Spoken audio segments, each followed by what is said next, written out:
Natakot si Sandro. May atake ginawa sa Congress. Natakot si Sandro. Nagtago sa palda ng babae. Ayan. Panoorin po ninyo. Panoorin natin. Yun, oh. Kakatapos lang ng DOJ hearing. Ayan mo. Yan, si Kiko Barsaga po yung nagsasalita. Kakatapos ng DOJ hearing. Tapang talaga. Kiko Barsaga, tapang mo talaga. Nagbibideo pa. Yang nakapula si Garin. Sandro Marcos. Ayun, si Sandro. Dami natin. Maliit palang tao talaga to. Ano kaya height na ito si Sandro? Parang si ano eh. Parang si Charis lang eh. Sige. Yes. Good afternoon. Good afternoon, Kiko. Kumusta na yung kaso ni Tito Romualdez mo? Hoy, asartalo! Teka muna, kamusta yung kaso ng tito mo? Pero kita nyo, may epal. Garin epal. Kaso ni Tito Romualdez mo? Ay, siya ba pumasok? Tagapagligtas ng Marcos. Garin. Ang dami, no? Ang daming aso. Di ba? Kalat na kalat ang bihira. Alam mo, presidente tatay niyan. Congressman din yan. Lalaki yan. Tuli yan. Tuli. Hindi naman siguro supot yan si Sandro. Tuli naman yan. Hindi mo na kailangan ano ba, syota ka niyan? Nag-a-apply kang syota? May asawa ka ba? Palagay ko si Sandro may asawa to. May girlfriend. Pero palagay ko masyado ka ng matanda para kay Sandro. Paltong sigarin, umarang agad eh. Yung ano pala. Umiwas. Tingnan nyo, umiwas si Kiko Barsaga. Umiwas di ba? At tingnan nyo gagawin ni Garin. Ayaw sumagot. Ayaw sumagot. Huwag ganyan, boss. Huwag ganyan, boss. Basto. Nagalit na si Rep Garin. Yun, oh. Nagalit na si Garin. Ano, kung si Garin ay aso o tuta, ano mas magandang itawag kay Garin? Aso o tuta? Ito si Garin eh. Nako.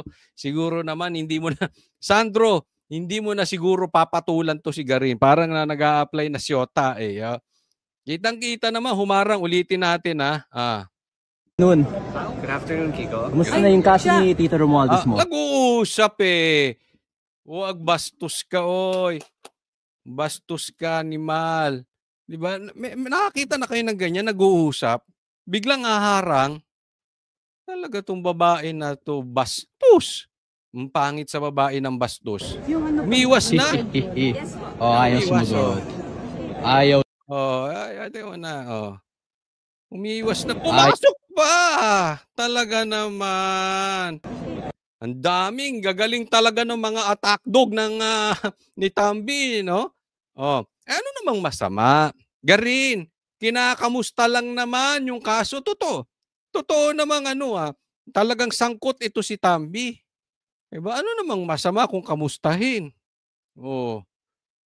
Ewan ko ba sa nangyayari sa ating bansa, bakit nagkaaganito? Pero alam mo, may kasabihan, like father, like son.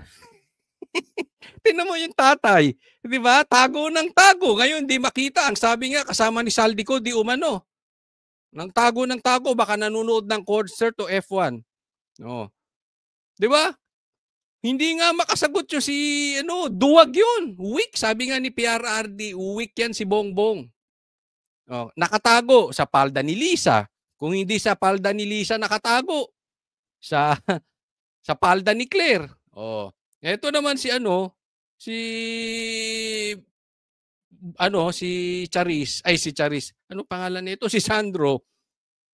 Tumago naman kay Garin. Pwede mo naman sabi, oy, alis ka dyan, wag kang epal. Kaya ko ipagtanggol ang sarili ko, lalaki ako. Hinayaan lang niya eh. Hinayaan lang niya na yung babae ang kumontrol ng sitwasyon. Hindi ganyan ng lalaki. Hindi ako na. Hindi ganyan. Dapat yung lalaki yung kumokontrol ng sitwasyon. Nako. Talagang bakla. Hindi, ako nagtatanong lang, Sandro, ikaw ba ay bakla? Wala naman masama kung bakla kasi sabi nga ni Sir Jack, may guding at may bading. So walang masama kung bakla. Basta guding ka, hindi ka bading. Kasi gawain niya ng bakla.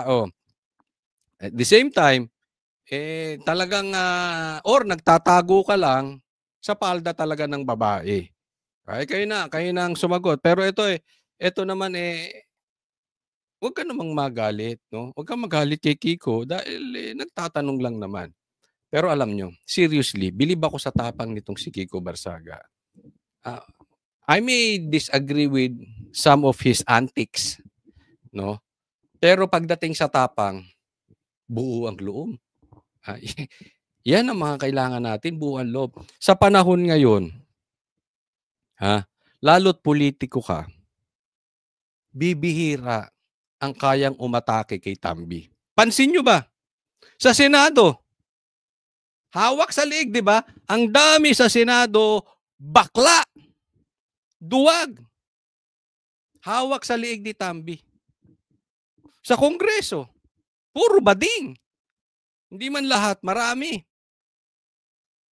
Kasi diyan, bilang politiko, bilang pulis, sundalo, huwag na huwag mong kakantiin si Tambi. May kalalagyan ka. Huwag na huwag mong kakantiin si Bongbong. May kalalagyan ka. Pero itong mama na ito, hindi yan. Mukha lang mama pero hindi siya. Si Kiko Barsaga, buo ang loob. Talagang sinalubong niya. Talagang alam natin maraming consequences to. In the near future, babalikan to si Kiko Barsaga. Alam na natin yung style nila eh. Even nga si si Revilla binabalikan ngayon, di ba? Kaya alam naman natin hindi sumuporta yung mga kaanak niya doon sa di ba? Ngayon binabalikan yung mga tumanggi sa impeachment. Like sila Jinggoy, sila Villanueva. Alam mo na, atake ng ganun. Ito, babalikan to si Kiko Barsaga. Kaya, knowing all those situations, yung lahat ng atake na yon, still tinutuloy niya. Kasi merong iba, binabanatan si Tambi, hindi naman kayang banatan si Bongbong. Di ba? Marami dyan. Ang tatapang, nakabaril pa yung iba, komunista. Pero siya, parehas. Yung iba naman, nababanatan si Bongbong, hindi kayang banatan si Tambi. Yung iba naman, si Tambi nababanatan, hindi kayang banatan si Bongbong. Diba? Kahit vlogger may ganyan, kaya malalaman mo agad kung sino nasa payroll ni Tambi o ni Bongbong. Diba? Oo, may iba nga, DDS pa. But anyway, eto, parehas. Kasi parehas may kasalayan eh. Pwede ba, sabi nga ni Cayetano, pwede ba namang si Saldi ko lang? Siyempre, merong kapangyarihan na mag-insert. Sino may kapangyarihan mag-insert? Di si Tambi. Sino may kapangyarihan para pirmahan yun? Di si Bongbong. So pareha sabit yan. Pero tingnan nyo si Kiko, buo ang loob. Yan po ang kailangan nating politiko ngayon.